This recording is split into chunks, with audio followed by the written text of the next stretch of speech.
This might be the latest I've ever started a vlog, but it's July 3rd at 10:09 p.m.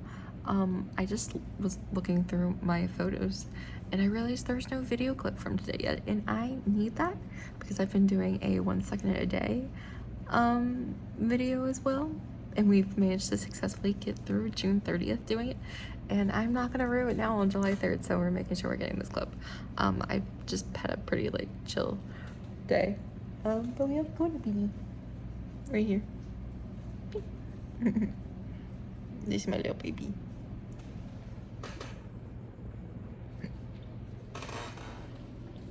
Say hello to the vlog.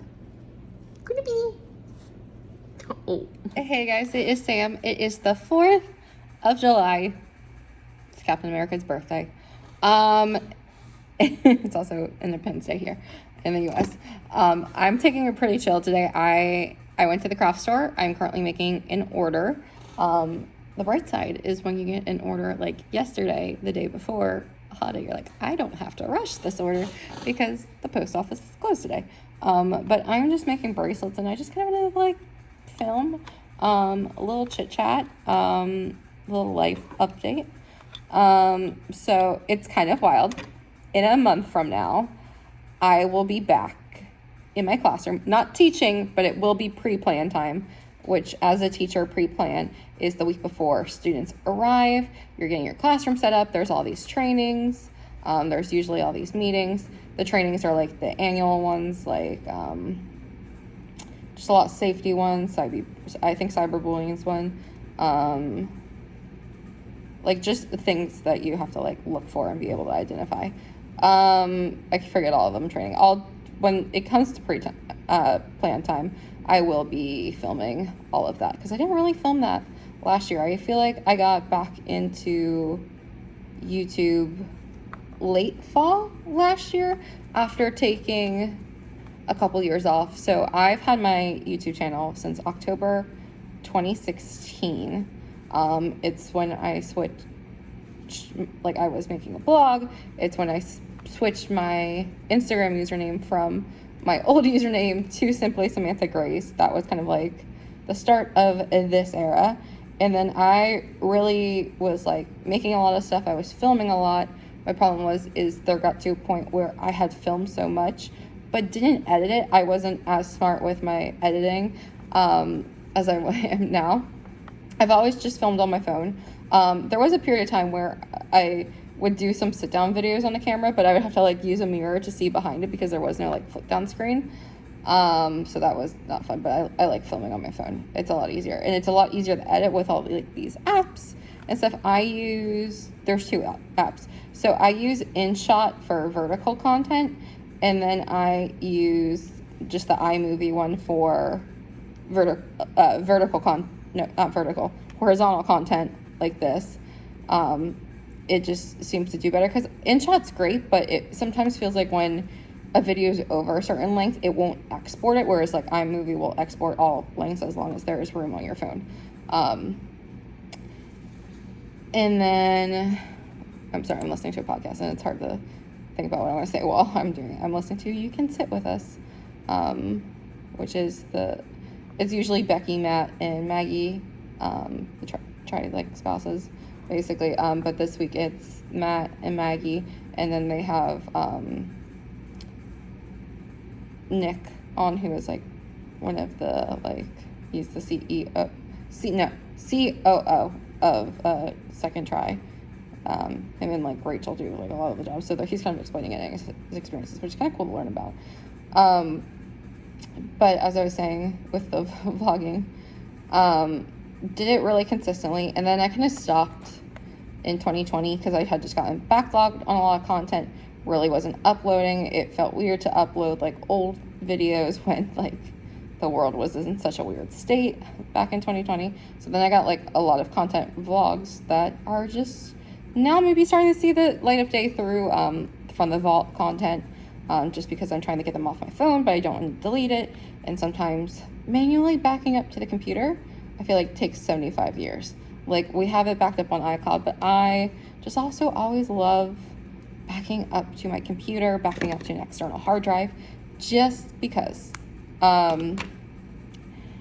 And that just takes so long. But I'm like, oh, if I put it all in a vlog and I upload it to my YouTube channel, it's there. Like, it just feels like safer for me. And then didn't really do much in like 2021 of like video content. And then especially like beginning of 2021 didn't really do anything because I was just finishing up my first year. Second half of 2021 was my second year of teaching, which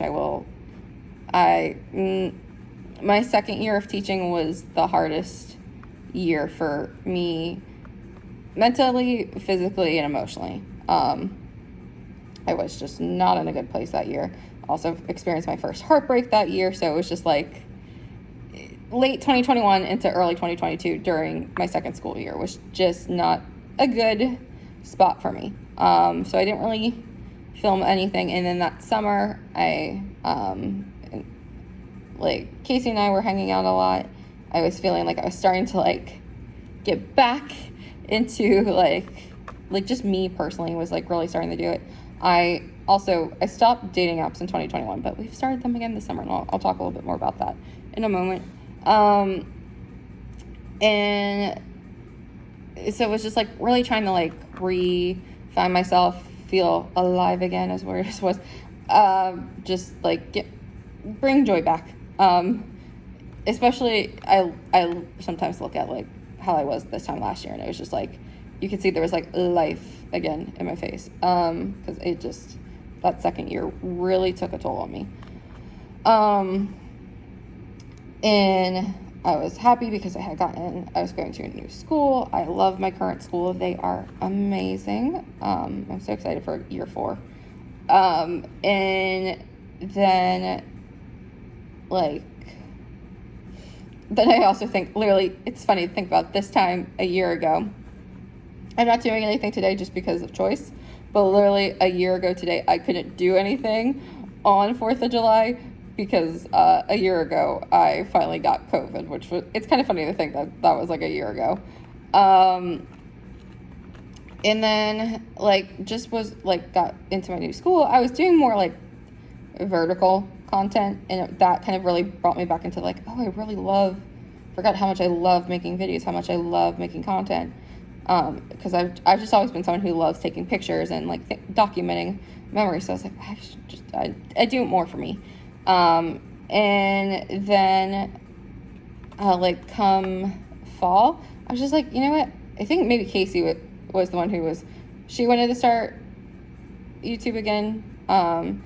And I was like, you know what? I'll do it too. You do it, I'll do it. And then I went full in. I obviously did Vlogmas again last year. I think the last time I had done Vlogmas before 2022 was 2019. I will say this now. I am doing Vlogmas this year. I love it. My birthday is in Vlogmas time, and so that makes it special.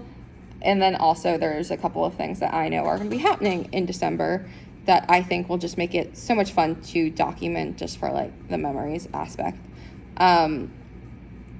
But it's been fun, and I just really enjoy it, and I feel like I've kind of found what I like doing. I like doing vlogs, love doing Disney, which I probably will go to Disney next week. This week I have a lot going on, and then also I'm just really tired. I also have 2 doctor's appointments next week, so I'll have to see what days those are and then figure out which day I can go to Disney. One of them's virtual, so I could potentially go after that one, and then one is the eye doctor in person, which I don't want to do anything after an eye doctor appointment. And then that's kind of it for just the basic stuff. Now let's talk dating apps. So I was on dating apps in late 2020 to early 2021. I look back and I think that was maybe the worst time I could have started dating. I've said this before. I am a late bloomer to the dating scene. All in high school, I didn't really prioritize it. I was dancing. I did dance for 11 years. So literally, I was dancing 6 days a week. So there was no time for it. Most days, I went home from school, whether that was bus or my mom picked me up a car, depending on what was the method that I like depending on what my dance schedule would look like. Some days I would come home, I would change, go straight out to dance. Other days maybe I had like an hour before it, but most days it was I went to school from, like in high school specifically, went from school from, our first bell was 7:20, from 7:20 to 2:20, came home. Dance was usually, like an early day was like 3:30, but most days it was like 4:30, and then I was there till like 8:30, 9:30 at night. And then I would come home, eat dinner, finish up any homework that was due. I look back at that and I'm like, how did I do that? And I was like a straight A or AB honor roll, depending on what my course load was. And I was like, how did I do that? Because I'm like, I could never. So I just didn't have the time for it. And then like my junior year, that's when I started lowering my dance, and that was mainly due to injury. My senior year, I didn't dance at all, but I was yearbook editor-in-chief. I was president of the National Mathematics Honor Society at our school. I was in student government. I had a lot on my plate. There was no time for me to like date, socialize. So I didn't do any of that in high school. And then I was one of those ones who's like, when I get to college, I'm going to date. I want to meet someone. Never happened in college. And the problem was, I think what happened was in college, I had a lot of friends who were been with their person for like 4-6 years at that point, or they were in a serious relationship, or I'm towards like my junior, senior year, a lot of my friends were either already married or they were engaged. And so there was no like single guys in the group. They didn't know any single guys because all the guys they knew were already with someone. So it was like not a good mix. And then of course, like that definitely, I think, took a toll on my confidence per se, because they're like, oh, you're going to find someone. And I'm like, okay, but you also got married at 21, which is the age I'm currently now. So it was like a weird little mix. Also, I was also, most of the time I've always been the youngest friend with having a December birthday. There's a couple friend groups where I'm the oldest, or I'm the middle, or we're about the same age, but majority of the time I have always been the youngest in friend groups. And so that definitely, in hindsight, I don't think was the best. There were many times I 11th wheeled on group dates, and there'd be times like you would be on it and they'd either be talking about like marriage or engagement or like relationship stuff, and you're like, I have nothing to add, nor do I know what any of you are talking about, because I literally didn't get my first kiss until June 1st of this year. And so it was just like a hard thing. Like I felt like kind of like an outsider to the group, because I was like, I have nothing to add. I don't know what you're talking about. Like I can't relate. And then COVID happened, and well, COVID, one of the rules was you couldn't have groups more than 10. If you're the 11th wheel, you're the first to get cut. And so definitely went through a period where I just didn't really have a lot of friends. Everyone's so isolated. So like 2 people who I was FaceTiming at least once a week, if not multiple times a week, were Des and Casey. And I have to say, I am thankful for both of you so much. I know you both watch this. I am so thankful for both of you to endless degrees. I could not thank you enough. They've been the phone calls when I've been crying over boys or just like problems, kind of thing, like just always been there. And so we like got through the pandemic, and then I started teaching, and I realized, okay, I have a job. I have my first degree. I'm like, the only area I'm missing is a relationship. I should start dating. This was September of 2020. I downloaded Hinge because at the time, like really the big front runners that I knew of were Bumble, Hinge, and Tinder. I just, based on my lack of experience, I knew Tinder was not going to be a good match, and I knew Bumble would not be a good match. And I also will say I am horrible about initiating conversations. I don't have any good openers. I don't know how to start conversation with a guy. It's horrible. And I was like, okay, Hinge is going to be my best bet. And so I think in my first week, so like there's some that you like match with, and then they send you 2 messages and you're like, ooh, or like you message and they never respond back. That's a lot of dating apps. And then I remember probably it was like I had just hit the weak point, and then I matched with Hinge Boy number 1, where if you watch my Get Ready With Me, where I'm talking about all my previous Hinge matches, was Hinge Boy number 1. We went, trying to think of all the places, and now in my Cornelia Street video, I'm going back to the places. That is a restaurant I still have not gone back to, and I probably will go at some point. I have headphones on, but I'm not listening to anything. I do that all the time. Let me know if you do that. If you just have your headphones on, but like you're not listening to anything anymore, you're like, okay, this is gonna be its own like video, like a little chit chat, like life update. Let's make some bracelets. Let's angle it a little bit so you can kind of see more. So this string is almost gone. And so I matched with him, and then the thing was, we talked 4 weeks before we met up, which I will say to anyone who's new to the dating scene, I do not recommend. I recommend like getting to know your person a little bit, like maybe a week and a half, maybe 2 weeks before like jumping into a date with them, just so you kind of have a better understanding. But messaging for 4 weeks before actually meeting them in person, and like there was no phone call, there was no FaceTime, was definitely a problem, because like you get this idea of who they are and what they'll be like before. And then also I was a nervous, that's probably my worst first date story. I was a nervous bundle of energy. I probably said 50 words max. Like, I recognize I was definitely a problem in that situation. I was so nervous. Just like whatever. And then Hinge Boy number 2, that's the thing I look back on and I was like, how did he go from being such a nice person to like, basically when the physical mask came off, another mask came off too, and I was just like, oh, you are a completely different person. And then after all of those Hinge Boys, I took 2 years off, and then this summer I said I'm gonna re-download Hinge, and I'm gonna also download Match. I'm like, maybe if I want better quality people, I want Match.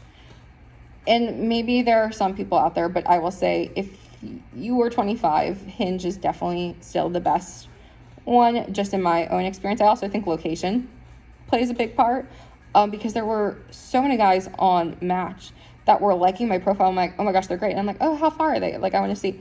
And it would be like Nashville, Tennessee, Tuscaloosa, Alabama. I'm like, I am not gonna do long distance. That's not for me.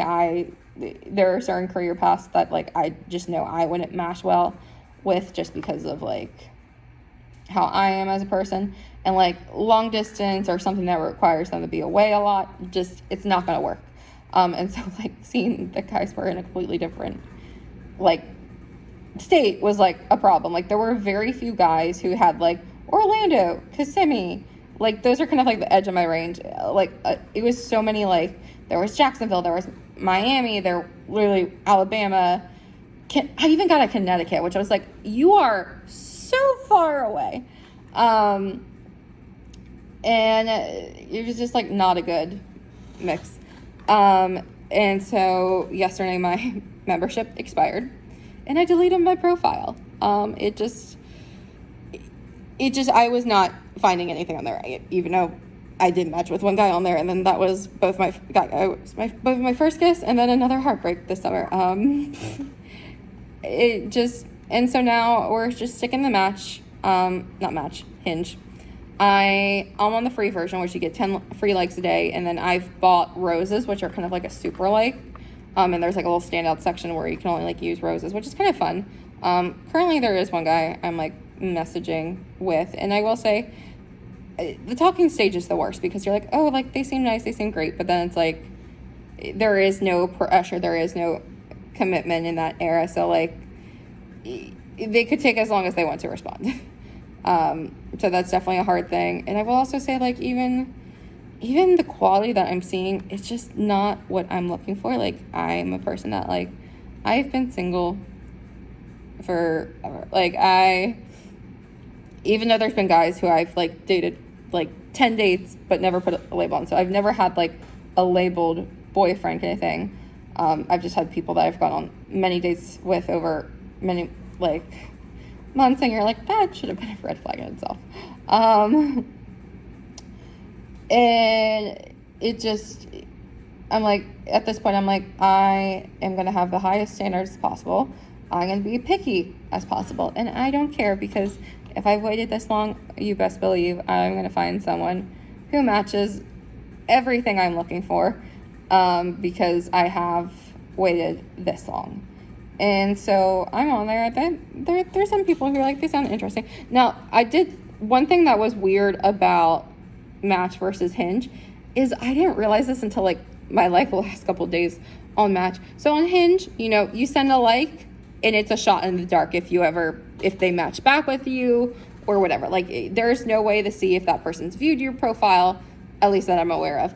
Well, Match has this one little section where it's like people who've liked you, and then there's a little tab next to it that's like your likes. So I could click that tab, and every guy I've seen I sent a like to, I can see that I've sent a like to them, and then I could go through like the area where it says like who's viewed my profile, and I could see if that guy viewed my profile or not, and then be like, oh, they viewed me but didn't like me back. And I'm like, yeah, that just does not feel like a good confidence boost. And so I just got rid of it. It just also wasn't like, for my age grouping that I was looking for, was just not finding anything of substance there. It felt like, for if you're in like my age bracket, it felt like maybe the guys, like, they progress and they think, oh, if I pay more, I'll find something. When really, like, there just might be some guys that like just aren't quality, and that's why they're still single. And so it's definitely like a hard thing, and like it's definitely like exhausting at times and disheartening and unmotivating, being like, I just want to find someone already. I want to date. Like, anyone who knows me in my friend group, I've always been the one who's talked about like marriage, always talked about kids. Like, I've just always been that person who like knows that's what I want, kind of thing. And it's kind of hard when like there's a like majority, not all, because I know it's not all, but it's just the majority of what I'm seeing, especially being like close to a pretty major university that I went to twice, University of Central Florida. The demographic in Orlando is maybe not the best, kind of thing. And there's so many who are just like, nah, I just want to party and all of this. And you're like, okay. Like, I do like that there is, like, on your Hinge profile, you can list what you're looking for. And then all the people who are like, they're like figuring out my relationship goals, figuring out my relationship type, one just short term. Very few have like long-term relationship or like life partner on their profile. So that definitely makes it a little bit hard, but that's kind of where I am. But like in the summers right now, I've been making so many orders. I have 2 that I'll need to ship out tomorrow. As of right now, I could get more, but I feel like today, since it's a holiday, I'm probably not gonna get a lot of orders, because I feel like people are gonna be like doing a lot of like fun stuff like barbecues and going to like events and everything, so seeing fireworks. But that's kind of like where I'm at right now, and I'm just kind of like here for the ride. Like, if something happens, it happens, but like I've waited this long, I'm not going to settle, is the big thing. And I think this is like a little reminder to anyone out there who's maybe feeling like, why hasn't it happened yet? Like, just know it takes a while. Like, I'll admit, like, for the longest time, I was embarrassed that I didn't have my first kiss yet. But now I got that out of the way, and I can like kind of like joke about it now, being like, oh yeah, like I was a late bloomer to the dating scene, and it wasn't until 25 that I got my first kiss. And I know there's people who are way older than me that still haven't gotten it, or they had it way later than me. But it was just something I personally felt embarrassed by, and I think that's part of like just being around people who were always in relationships, that it kind of like made me feel like I was the problem, when realistically I just should have chosen more single friends in like college, so that like we could all be growing together, rather than being friends with a lot of people who were already married in serious relationships. Because when that's all around you, you feel like the outlier, when realistically they're the outliers in a college setting. So it was a weird mix. Everything's a growing experience, but now we've gotten it out of the way, and that's where we're at. But this video clip is super long, so I am going to end today's vlog here. I think there's a little bit of a clip from yesterday, but I will see you in the next one. And tomorrow I'm going to a baseball game, so that'll be super fun. Okay, bye!